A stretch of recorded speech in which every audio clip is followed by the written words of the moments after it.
Good day, I'm Samantha Allen and this is your JIS News for Monday, July 8.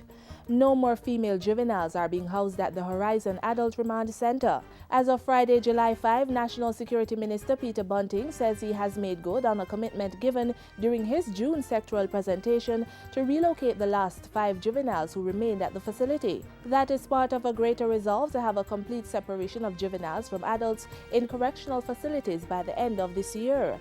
In the meantime, the number of female juveniles at Fort Augusta has been reduced to 39, down from 44 at the time of the minister's sectoral presentation. Minister Bunting says all juveniles should be removed from Fort Augusta by September, as contractors have been selected and renovation work is underway at the South Camp Road facility to accommodate the juveniles.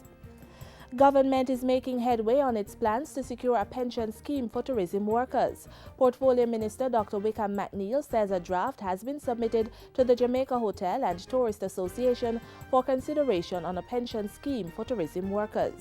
A scheme that is not excessively onerous on the sector operators and allows them to remain competitive. And thirdly, that it would be a contributory scheme.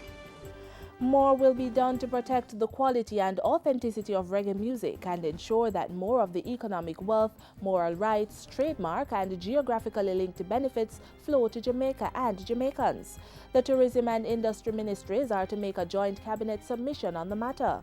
State Minister for Tourism and Entertainment Damian Crawford made the announcement recently and said further collaboration would continue with the Culture Ministry and the Jamaica Intellectual Property Office, JIPO. Pointing to the similarities in reggae's identity to Jamaica and tango's relationship with Argentina and Uruguay, Mr. Crawford said Jamaica may be able to have reggae protected under the UNESCO Convention for the Safeguarding of Intangible Cultural Heritage. He says this would better enable Jamaica to maintain control over the definition, recognition and identification of the musical form. It is now time that we move forward to protect reggae, dancehall and ska as official music, official output out of Jamaica. A permanent exhibition on the life of national hero Norman Washington Manley is now installed at his Roxborough birthplace in Manchester. It was officially launched on July 4 to celebrate the 120th anniversary of his birth. Constructed at a cost of just under $11 million, it was funded by the Tourism Enhancement Fund. The exhibition details the hero's life from his birth to educational journey and also captures his family life, career in law, involvement in sports, role as a statesman and his death. The permanent exhibition that is here that will grace all that we have seen will herald the symbolic resonance of independence and nationhood that he relentlessly advocated even while others were content with our people remaining in the grip of colonial domination and control. And finally, CARICOM heads of government have agreed on follow-up action on the matter of reparations for native genocide and slavery. The decision came on the final day of their 34th regular meeting, which wrapped up in Trinidad on Saturday, July 6.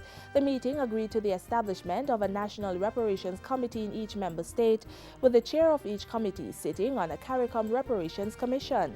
The heads of government of Barbados, St. Vincent and the Grenadines, Haiti, Guyana, Suriname and Trinidad and Tobago will provide political oversight. And that's it for JIS News today. I'm Samantha Allen. Thanks for watching.